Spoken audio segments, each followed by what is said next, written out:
right. Well, as everybody kind of settles in, I'm going to get us some timers going. But before we start that, I thought this morning would be good to kind of go back to basics on what we're doing with Spiritual Formation Sundays and meditation in general. Because I know not everybody has a regular meditation practice, and it can be kind of weird, especially if you grew up in a religious space that kind of looked down on or taught you to be scared of meditation and silence and things. And so quite simply, what we do when we slow down and we breathe and we pay attention to the present moment, we're connecting, with ourselves, and we're also connecting with God, with love, with divine presence. Because we've got this theological assumption that the divine, that the cosmos, universal love operates outside of our construct of time. And without getting too nerdy, I would love to get nerdy about it, but without getting too nerdy, what we're doing in the present moment is we are interacting with God where God is right now. So when we think back on our past, we're reflecting on how God was with us in that moment. We're kind of remembering and re-experiencing a past present moment. And when we think about the future, or even when we worry about the future, we are experiencing what we think will happen in the future, but we're not actually experiencing that. And we know God is there because God is outside of it all, but we are still in this present moment having an experience. And that's what we're doing when we slow down and we breathe and we pay attention to what's happening right now, is we are experiencing ourselves, we are experiencing God, we are experiencing each other in this space, all in the present moment, which is all there really is. So I'll keep from getting too much more nerdy on that. But I wanted to see if that resonates or if that stirs up anything maybe you're perceiving as negative, or you got any questions about that before we jump into some meditation.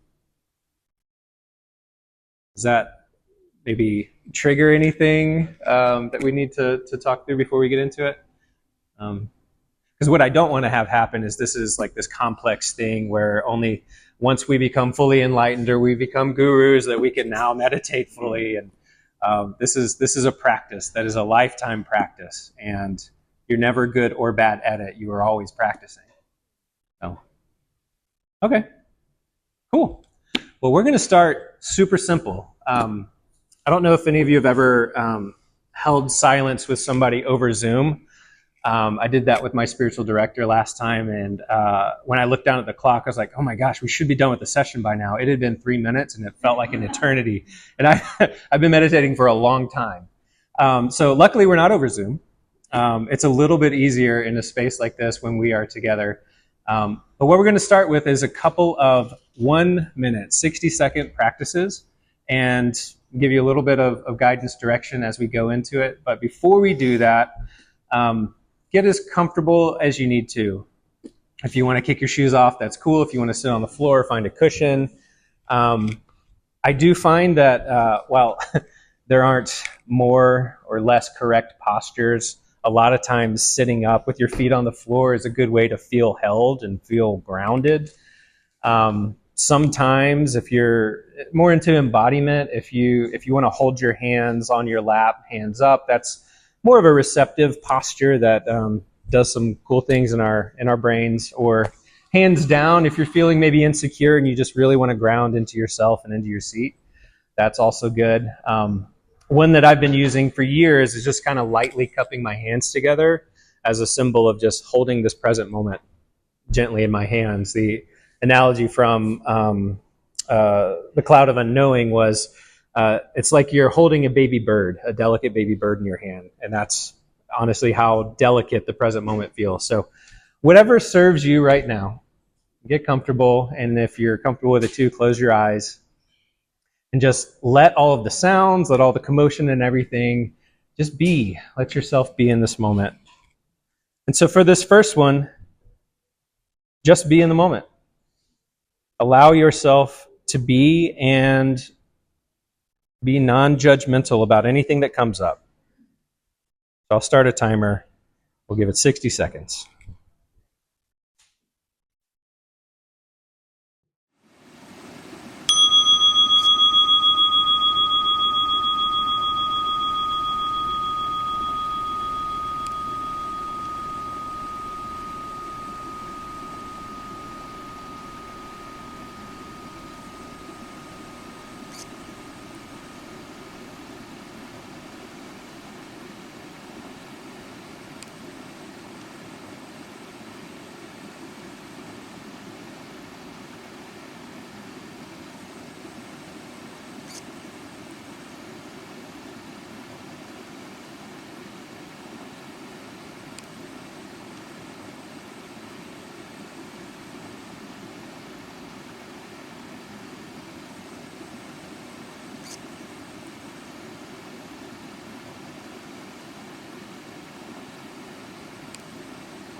Hey, 60 seconds. We'll discuss at the end of several of these, but I'd like you to take note of how that was for you, how you found yourself with relatively little instruction on what to breathe or think about. Just see what you notice about yourself, maybe where your mind went, how your body felt. And we'll do another one. Take just a moment to reflect on that.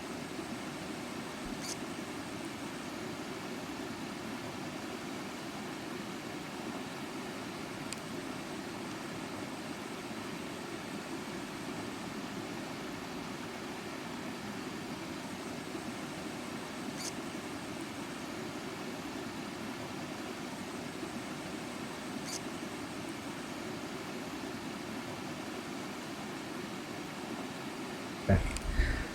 This next one, I'm going to bump it up to 2 minutes, but I'd like you to focus on your breath. Just breathing for this 2-minute time period. And if you notice your mind wandering, or you notice something going on with your body, that's fantastic, because that is the work of meditation. You notice that you've left the present moment and now you're focusing on something else. And you bring yourself back to your breath to bring yourself back to that present moment. So if you notice that, don't judge it or beat yourself up. Actually reward yourself. Say, that's great. I noticed that I'm gone. I'm coming back right now. So let's take 2 minutes and just focus on breathing as deeply as feels good to keep you centered, keep you present.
Just check in with yourself again. Be curious about what that experience was like for you. Maybe you picked up on a bit of a trend of where your mind went, or how your body felt, or when you started to feel fidgety. Just notice that and don't judge it. It literally is what it is. It is what it was. See what you noticed.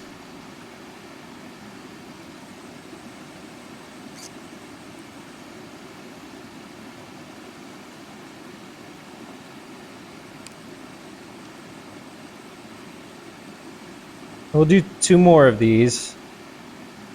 This next one, I'd like you to pay attention to your body and how it feels as you sit.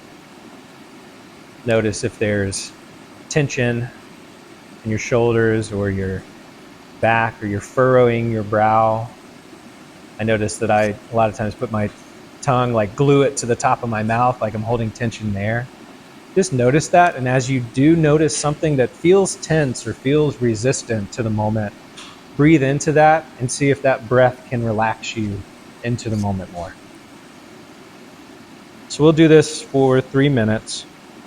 Just use that breath to bring you into the moment and to relax a little bit more.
All right, I'll do the same thing and check in with yourself.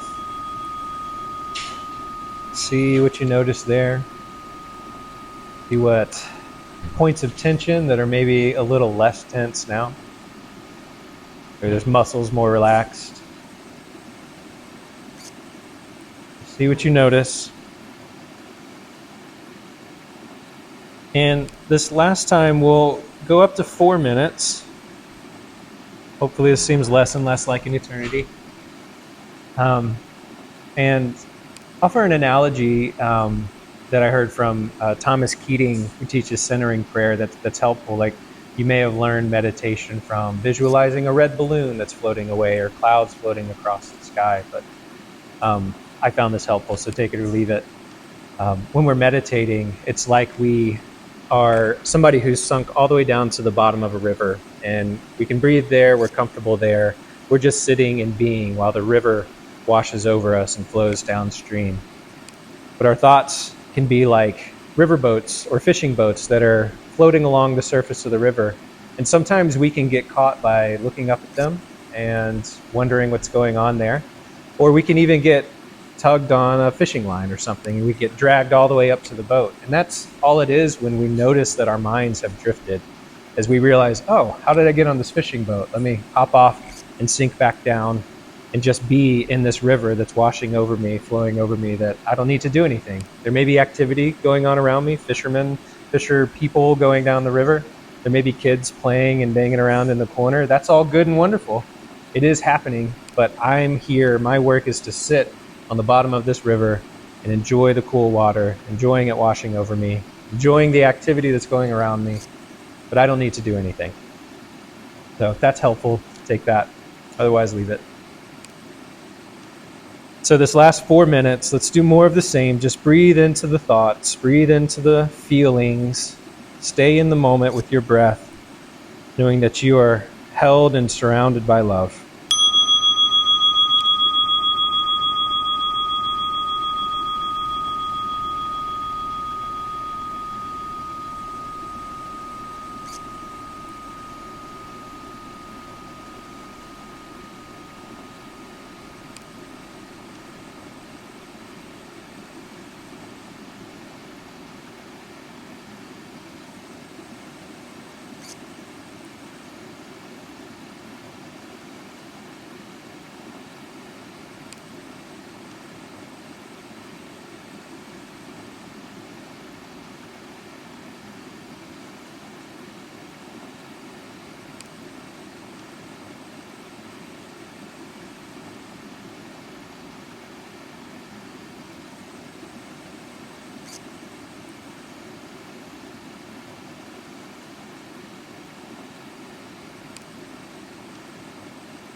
Take our time coming back and maybe do a similar scan. Notice what you notice about yourself.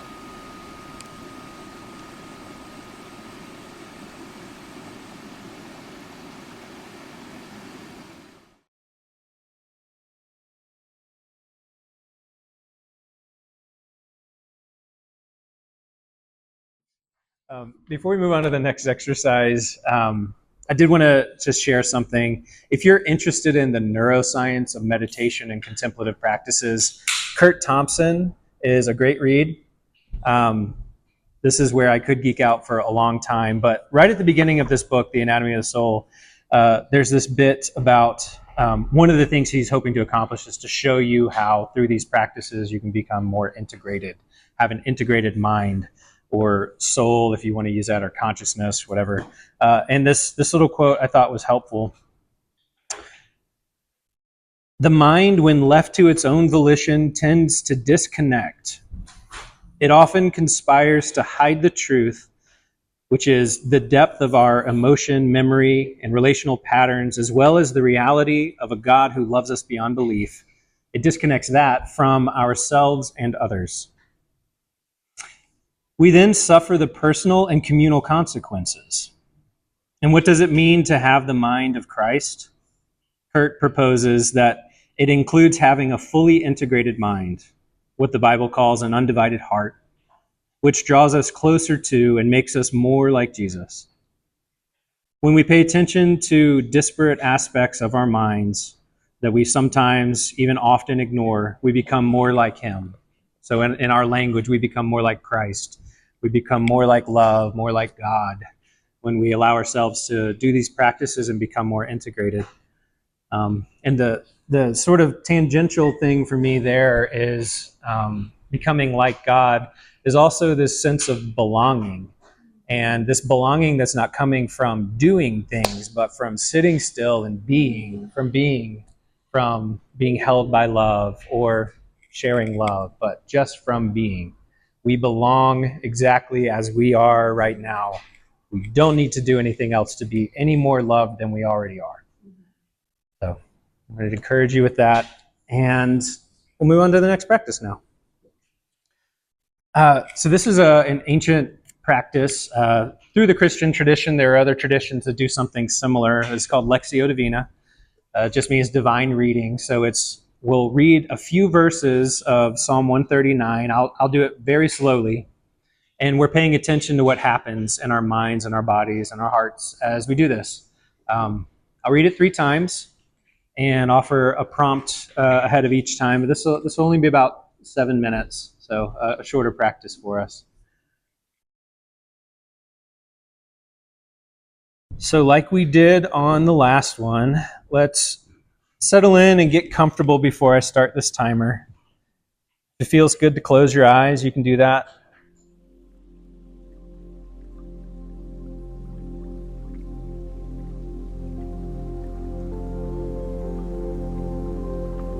And this first time that I read this passage, I'd like you to just pay attention to what words or phrases jump out at you. What words or phrases sort of shimmer in your mind and draw your attention. And just hold those. Don't try to figure it out. Don't try to understand the theology behind it or the historicity of it or like any of that. Just hold on to whatever is highlighted for you.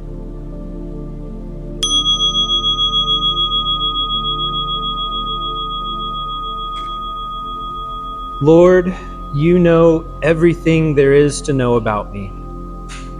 You perceive every moment of my heart and soul, and you understand my every thought before it even enters my mind. You've gone into my future to prepare the way, and in kindness you follow behind me to spare me from the harm of my past. You have laid your hand on me.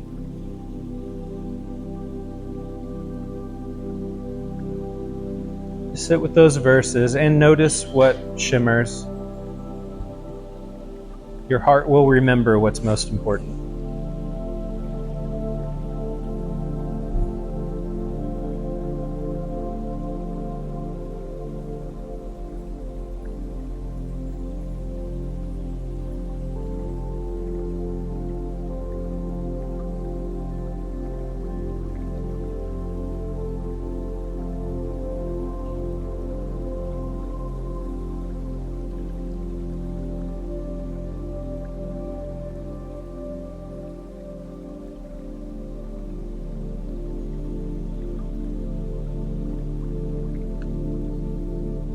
Now this next time through, listen out for those words that are shimmering to you and see if there's any emotion or any feeling in your body that comes up.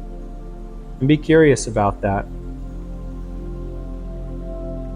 Lord, you know everything there is to know about me. You perceive every movement of my heart and soul, and you understand my every thought before it even enters my mind. You've gone into my future to prepare the way, and in kindness you follow behind me to spare me from the harm of my past. You have laid your hand on me.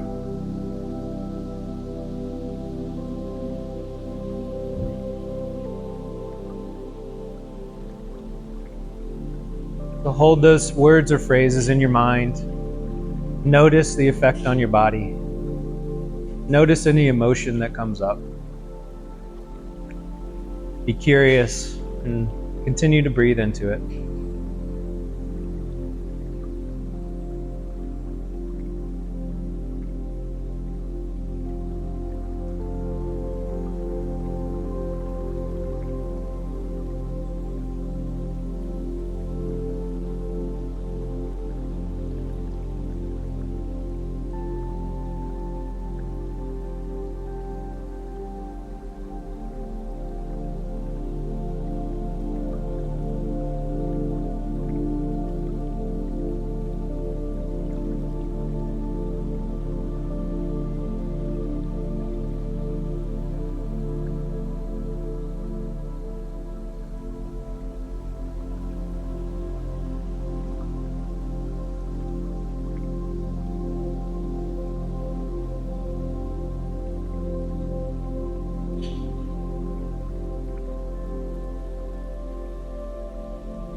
Now this last time I read it, listen to see if there's any invitation for you. As you hear these words and you breathe into the emotions and feelings, see if there's any invitation for you.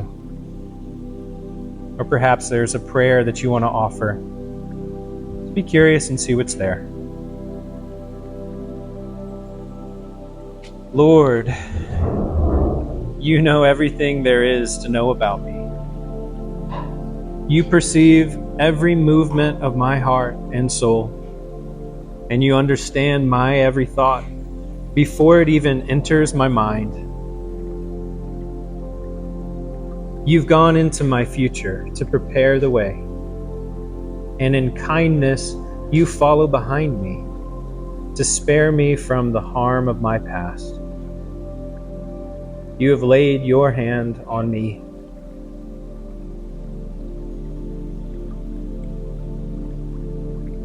To listen for an invitation of some kind, or a word, or perhaps there's something you feel you have to offer to God in this moment. Continue to breathe and see what's there.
In this last moment, maybe there's some gratitude you're finding in yourself that you can offer to the divine, to each other, to yourself.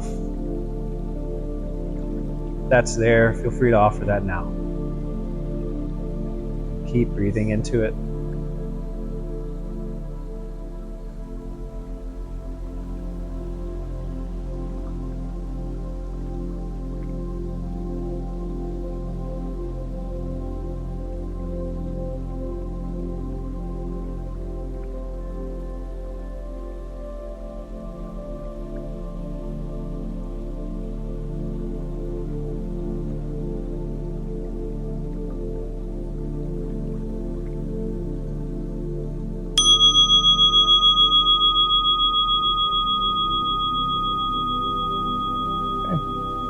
Take your time coming back. Check in with yourself, and we'll check in with each other.